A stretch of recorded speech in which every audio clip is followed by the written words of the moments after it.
할머니 췌장암 말기입니다. 안녕하세요. 저는 74세 박영순입니다.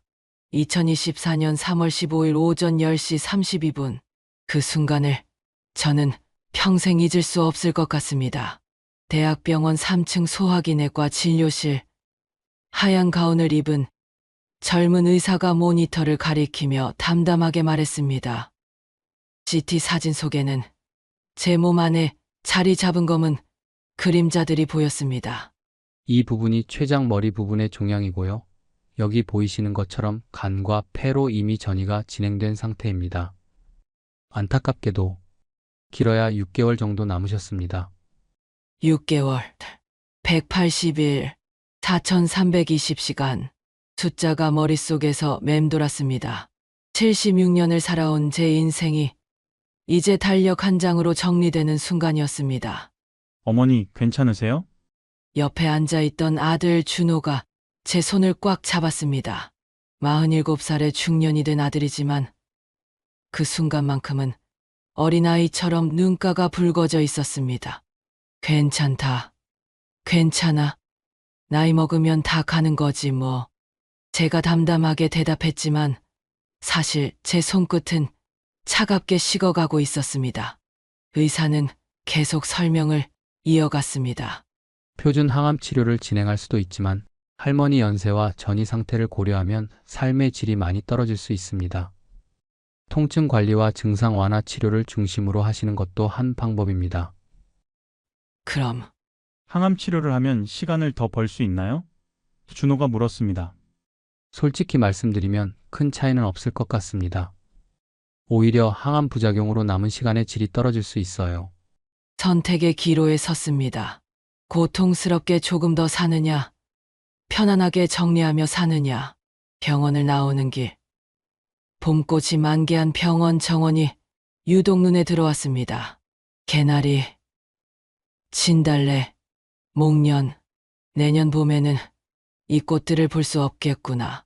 처음으로 죽음이라는 것이 실감났습니다. 어머니, 일단 집에 가서 천천히 생각해 보시고 치료 방향을 정하시죠. 준호가 조심스럽게 말했습니다. 차를 타고 집으로 오는 30분 동안 우리는 아무 말도 하지 않았습니다. 라디오에서는 봄나들이 좋은 날씨라며 밝은 목소리가 흘러나왔지만 제 귀에는 아무것도 들리지 않았습니다. 사실 저는 몇 달 전부터 이상 증상을 느끼고 있었습니다. 등과 배에 통증이 있었고 체중이 갑자기 줄었으며 피부가 노랗게 변하기 시작했습니다. 하지만 그저 노화 현상이려니 했습니다. 병원에 가는 것도 미뤘죠. 며느리 수진이에게 패 끼치기 싫어서였습니다. 어머니, 집에 가서 수진이한테는 천천히 얘기하죠. 너무 놀랄 것 같아서요. 집 근처에 도착하자 준호가 말했습니다. 그래, 알았다. 하지만 저는 알고 있었습니다. 수진이가 놀랄 것은 제 병 때문이 아니라 앞으로 자신이 져야 할 부담 때문일 거라는 것을요. 집에 들어서기 전 15년 전 처음 이 집에 들어왔던 날이 떠올랐습니다. 2009년 봄, 남편이 갑작스런 심장마비로 세상을 떠난 지 1년이 지났을 때였습니다. 준호가 결혼한 지 2년째, 민수가 막 돌을 지났을 때였죠. 어머니, 저희 집으로 오세요. 혼자 계시기 적적하시잖아요. 준호의 제안이었습니다. 사실 저도 혼자 있기가 무서웠습니다. 61살. 아직은 젊다고 생각했지만 밤마다 빈 집이 무서웠습니다. 며느리, 한테 물어봤니? 수진이도 좋다고 했어요. 민수 봐줄 사람도 필요하고요. 그때는 몰랐습니다. 민수 봐줄 사람이 제가 이 집에서 맡게 될 유일한 역할이 될 줄은요. 처음엔 괜찮았습니다. 수진이도 예에 바르게 대했고 저도 조심스럽게 행동했습니다. 하지만 시간이 지나면서 미묘한 변화가 시작됐습니다. 어머니, 민수 기저귀 좀 갈아주세요. 저 회사 가야 해서요. 어머니, 청소 좀 해주세요. 오늘 친구들 온대요. 어머니, 장 좀 봐오세요. 리스트 여기 있어요. 어느새 저는 이 집의 가정부가 되어 있었습니다. 무급 가정부. 아니, 오히려 제 연금으로 생활비를 보태는 돈 내는 가정부였죠. 현재로 돌아와 현관문을 열고 들어서자 수진이가 거실 소파에 앉아 TV를 보고 있었습니다.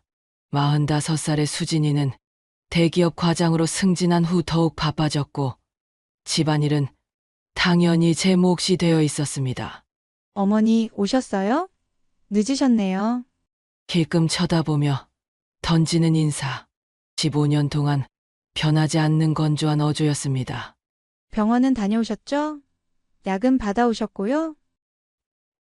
응, 아, 그리고 어머니 오늘 저녁은 알아서 드세요. 저는 회사 회식이 있어서요. 민수는 학원 끝나고 9시에 올 거예요. 간식 좀 챙겨주시고 숙제 확인도 부탁드려요. 알았어. 아, 맞다. 내일 시댁 어른들 오신대요. 준호 아버지 기일이라고. 아침 일찍장 보셔야 할 거예요. 제사 음식 준비도 하시고요. 제사. 제 남편의 제사를 며느리가 저에게 통보하듯 알려줍니다. 준호가 수진이를 안방으로 데리고 들어갔습니다. 저는 부엌으로 가서 아침에 담가둔 겉절이를 꺼내 접시에 담았습니다. 아삭한 배추 소리가 유독 크게 들렸습니다. 살아있다는 증거처럼. 뭐라고요? 췌장암이요? 안방에서 수진이의 날카로운 목소리가 들려왔습니다. 6개월? 정말요? 아니, 이게 무슨... 잠시 침묵이 흐른 후 그럼 이제 어떻게 하죠? 병원비는 얼마나 들어요? 간병은 누가 하고? 아니, 나는 일도 해야 하는데. 요양병원? 아니면 간병인? 수진아, 어머니가 들으실 수 있어. 아니, 현실적으로 생각해야 하잖아요. 췌장암이면 진짜 힘들다고 들었어요. 간병이 장난이 아니래요. 제 손에 들린 젓가락이 덜덜 떨렸습니다. 죽어가는 사람을 앞에 두고 제일 먼저 나온 말이 돈과 간병 부담이라니. 다음 날 새벽 5시 제사 준비를 시작했습니다. 몸은 힘들었지만 15년 동안 해온 일이라 손은 저절로 움직였습니다. 전을 부치고 나물을 무치고 탕국을 끓이고 어머니, 뭐 이렇게 일찍 일어나셨어요? 준호가 나와서 물었습니다. 아버지, 제사 음식 준비해야지. 아, 맞다. 오늘이 아버지 기일이구나. 제가 도와드릴게요. 됐어. 내가 뭘 도와. 가서 더 자. 준호는 미안한 표정으로 다시 방으로 들어갔습니다. 15년 동안 한 번도 제대로 도와준 적이 없으면서 늘 미안하다는 말만 반복했습니다. 8시가 되자 시댁 식구들이 도착했습니다. 시누이 2, 시동생 1, 모두들 제사만 지내고 가는 사람들이었습니다. 형수, 나물 좀 더 없어요? 이것밖에 안 했어요. 저는 왜 이렇게 탔어요? 좀 신경 써서 하시지. 국이 싱거운데 간 좀 더 하세요. 막내 시누이의 잔소리가 이어졌습니다. 몸이 아픈 것도 모르고 새벽부터 혼자 준비한 것도 모르고 언니 좀 봐주세요. 형수님도 이제 연세가 있으시잖아요. 그나마 둘째 시누이가 말렸습니다. 제사가 끝나고 식사 시간.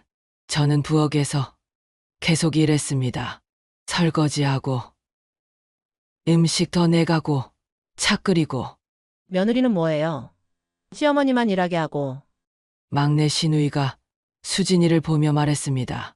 저 오늘 오후에 중요한 회의가 있어서 준비해야 해요. 수진이는 핸드폰만 보며 대답했습니다. 그래도 제사상 치우는 것 정도는. 어머니가 하시겠다고 하셨어요. 그쵸, 어머니? 수진이가 저를 쳐다봤습니다. 무언의 압박이었죠. 그래, 내가 할게. 너희들은 얘기나 하고 있어. 시댁 식구들이 돌아간 후 저는 탈진해서 소파에 주저앉았습니다. 온몸이 아팠습니다. 특히 복부 통증이 심했습니다. 어머니, 설거지는 나중에 하세요. 준호가 걱정스럽게 말했습니다. 아니야. 해놓아야 해. 수진이가 지저분한 거 싫어하잖아. 엄마가 아프신데? 괜찮아. 저는 다시 일어나 부엌으로 갔습니다. 산더미 같은 설거지가 기다리고 있었습니다. 그때 수진이가 부엌으로 와서 말했습니다. 어머니, 설거지 하실 때 제 그릇이랑 어머니 그릇 따로 해주세요. 왜? 그게, 어머니 요즘 얼굴이 노랗잖아요. 혹시 전염되는 거면 어떡해요? 민수한테라도 옮으면. 황달은 전염병이 아닙니다. 그저 제 몸이 망가지고 있다는 신호일 뿐이죠. 하지만 수진이는 제가 더러운 병균 덩어리라도 되는 것처럼 대했습니다. 병원에서 돌아온 지 일주일이 지났습니다. 저는 여전히 집안일을 했습니다. 아프다고 누워있으면 수진이의 눈치가 보였고 무엇보다 민수가 걱정됐습니다. 어느 날 아침 세탁기 앞에서 빨래를 분류하고 있는데 수진이가 다가왔습니다. 어머니, 응? 제 옷이랑 어머니 빨래는 따로 해주세요. 왜? 그게, 어머니 옷에서 냄새가 나요. 양 냄새인지 뭔지. 암튼 같이 빨면 제 옷에도 냄새가 벨 것 같아서요. 가슴이 철렁 내려앉았습니다. 그리고 민수 교복도 어머니 옷이랑은 절대 같이 빨지 마세요. 학교에서 냄새 난다고 놀림받으면 어떡해요? 알았어. 아, 그리고 어머니 수건도 따로 쓰세요. 화장실에 어머니 전용 수건 걸어 놓을 테니까 그것만 쓰세요. 마치 제가 전염병 환자라도 되는 것 같았습니다. 그리고 어머니, 오늘 점심은 뭐 해주실 거예요? 제가 재택근무하는데. 오늘은 몸이 좀... 어머니, 제가 일하느라 얼마나 스트레스 받는지 아세요? 집에서만이라도 제대로 된 밥 먹고 싶은데 그것도 안 되는 거예요? 알았어. 뭐 해줄까? 된장찌개에 계란말이, 나물 반찬 정도면 될 것 같아요. 아, 김치도 새로 담가주세요. 냉장고에 있는 거 너무 쉬었어요. 몸을 일으켜 부엌으로 갔습니다. 현기증이 났지만 벽을 짚고 겨우 버텼습니다. 요리를 시작했습니다. 된장찌개를 끓이는데 손이 떨려서 된장을 바닥에 흘렸습니다. 어머니, 조심 좀 하세요. 바닥 더러워졌잖아요. 거실에서 수진이의 짜증 섞인 목소리가 들렸습니다. 미안. 기어코 점심상을 차렸습니다. 하지만 수진이는 만족하지 못했습니다. 된장찌개 간이 안 맞아요. 너무 싱거워요. 계란말이는 왜 이렇게 탔어요? 좀 신경 써서 해주시면 안 돼요? 나물도 양념이 부족해요. 이게 반찬이에요? 한 입 한 입 투덜거리며 먹는 수진이를 보며 저는 아무 말도 할 수 없었습니다. 식사 후 설거지를 하는데 수진이가 또 다가왔습니다. 어머니, 제 방 청소 좀 해주세요. 먼지가 너무 많아요. 오늘은 정말 힘들어서. 어머니, 그럼 이 집에서 어머니가 하는 게 뭐예요? 그냥 밥만 축내는 거예요? 밥만 축낸다. 15년 동안 이 집의 모든 일을 도맡아 한 제게 밥만 축낸다고 했습니다. 병원비도 들고 약값도 드는데 집안일도 제대로 못하시면. 수진이의 말끝을 흐렸지만 뒷말이 무엇인지는 충분히 알 수 있었습니다. 쓸모없으면 나가라는 것이겠죠. 3월 말, 저는 더 이상 참을 수 없었습니다.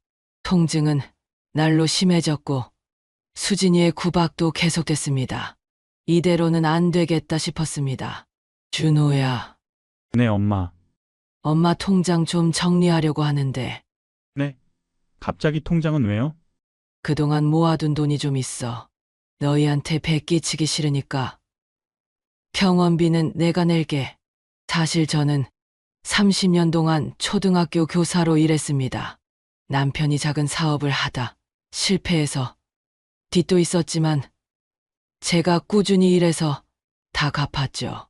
은퇴 후에도 연금을 꼬박꼬박 받았고 그 돈을 거의 쓰지 않고 모았습니다. 어머니, 돈은 얼마나 되세요? 거실에서 TV를 보던 수진이가 귀를 쫑긋 세우며 다가왔습니다. 한 2억 정도 될 거야. 2억이요. 수진이의 목소리가 한 옥타브 높아졌습니다. 눈이 휘둥그레지며 반짝였습니다. 어머니, 그런 돈이 있으셨어요? 그럼 그동안 왜 말씀 안 하셨어요? 민수 대학 학비라도 보태려고 아껴뒀지. 2억. 2억이면 수진이가 머릿속으로 계산을 하는 게 보였습니다. 그 순간부터 수진이의 태도가 180도 바뀌었습니다. 어머니, 앉으세요. 제가 차 한 잔 타다 드릴게요. 어머니, 힘드셨죠? 제가 너무 못해드렸죠? 죄송해요. 갑작스러운 변화에 어리둥절했습니다. 어머니, 제가 죽 끓여드릴게요. 전복죽, 몸에 좋다고 하잖아요. 아니, 어디 가세요? 어머니는 쉬세요. 제가 다 할게요. 수진이는 부엌으로 가서 정말로 전복죽을 끓이기 시작했습니다. 인터넷 검색을 하며 어설프게 만들었지만 그래도 정성을 다하는 모습이었습니다. 어머니, 맛있게 드세요. 고맙다. 어머니, 내일 병원 가시죠? 제가 모시고 갈게요. 회사에 오전 반차 낼게요. 정말 그럼요. 어머니 혼자 가시게 할 수 없죠. 그러던 중 아들이 퇴근하고 수진이와 이야기하는 것을 우연히 엿듣게 되었습니다. 여보, 어머니가 2억 있으신 거 들었지? 응. 다행이야. 병원비 걱정은 안 해도 되겠다. 그것보다 우리한테 상속되는 거 아니야? 수진아, 어머니 아직 살아계시는데? 아니, 그냥 현실적으로 생각해 보자는 거지. 6개월이라고 했잖아. 4월이 되자 수진이의 효도는 극에 달했습니다. 어머니, 일어나셨어요? 아침 준비해 놨어요. 매일 아침 제 방으로 와서 인사를 했습니다. 아침상도 차려주었죠. 물론 토스트와 우유 정도였지만 어머니, 오늘 병원 가시는 날이죠? 제가 준비했어요. 택시 불렀고요. 어머니, 이거 홍삼 액기스예요. 비싼 건데 어머니 건강 생각해서 샀어요. 어머니, 제가 발 마사지 해드릴게요. 붓기가 심하시네요. 심지어 친구들과의 모임도 취소했습니다.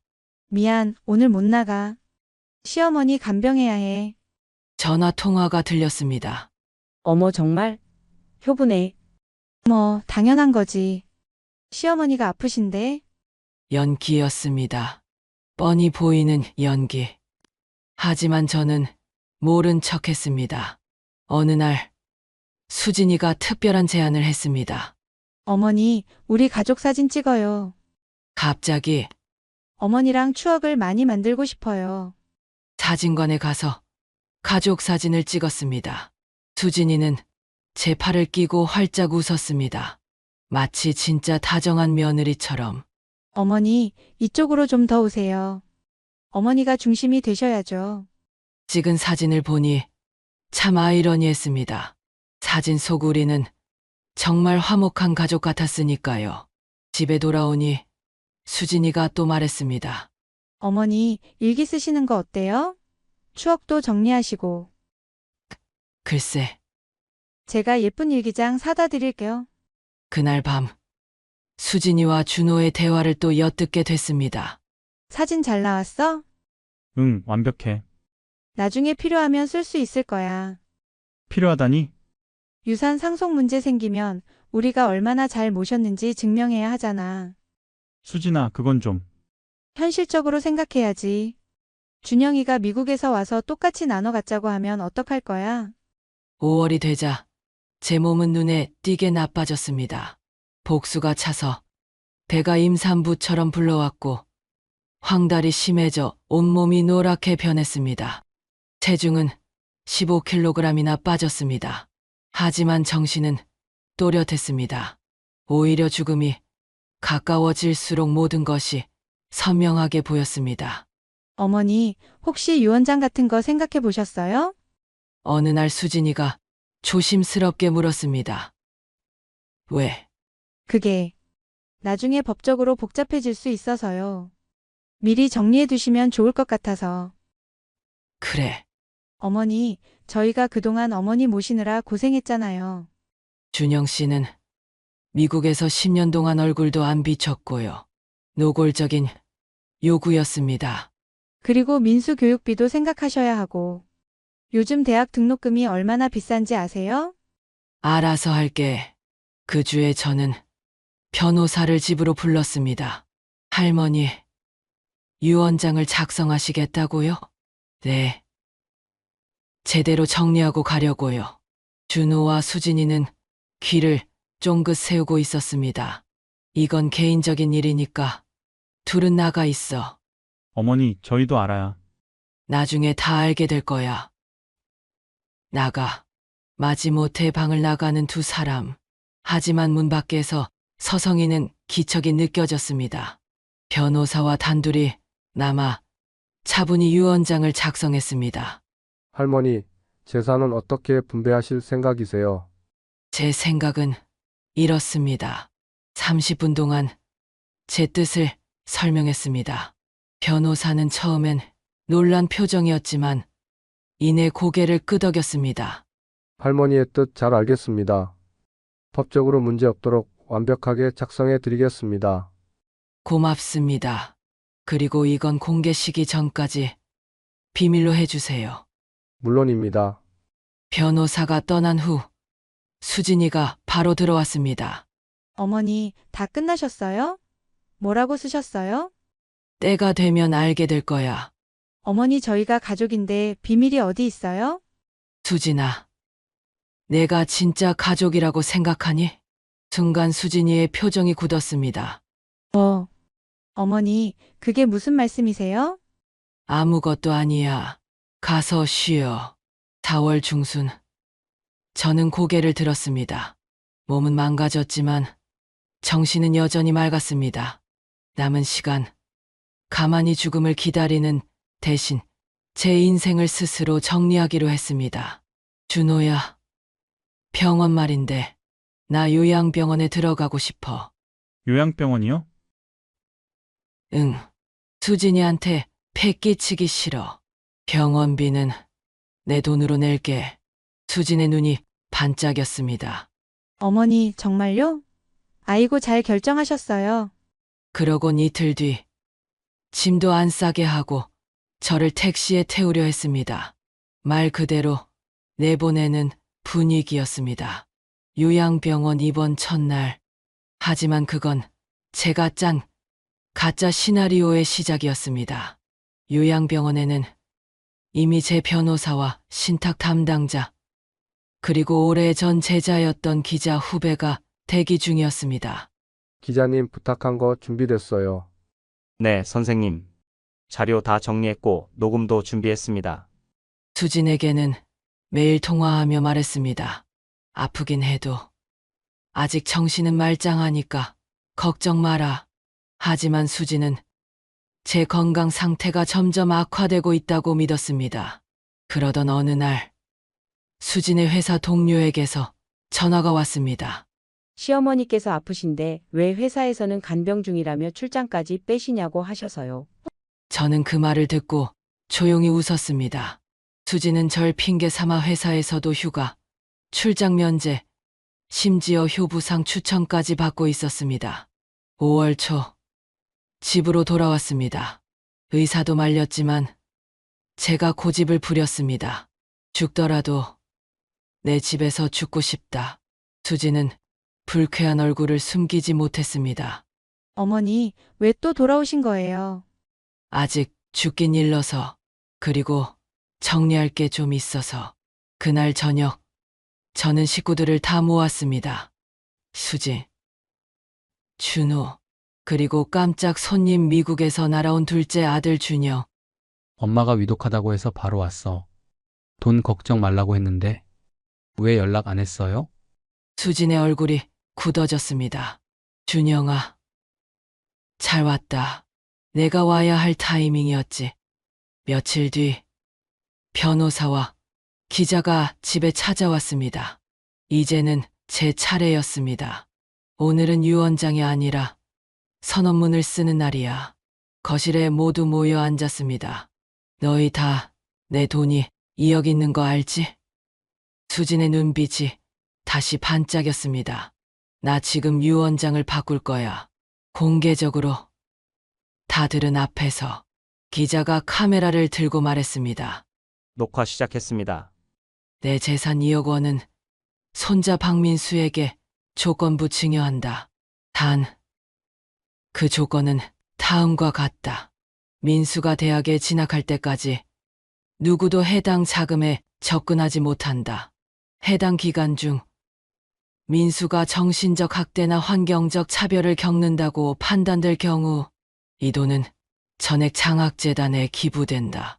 박수진 며느리는 본 유산에 대한 법적 권리 일체가 없다.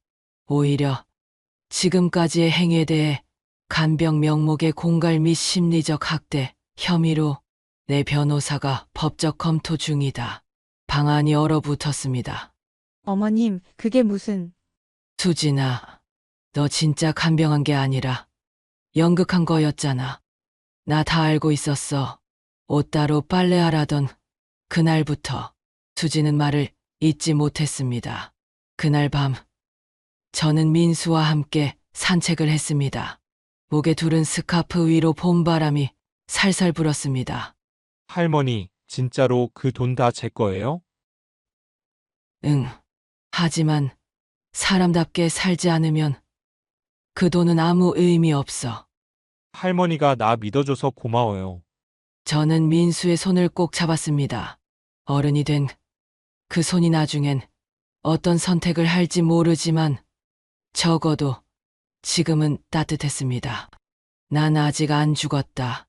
그리고 살아있는 동안 내 삶을 나답게 정리할 권리가 있다. 내게 무례했던 사람들은 돈을 탐했고 나는 그걸 이용해 진심 없는 효도를 벗겨냈다. 복수는 화려하지 않았다. 그냥 그들의 민낯을 보여주는 것으로 충분했다. 그래서 난 지금도 웃고 있다. 살아서 눈을 뜬 채로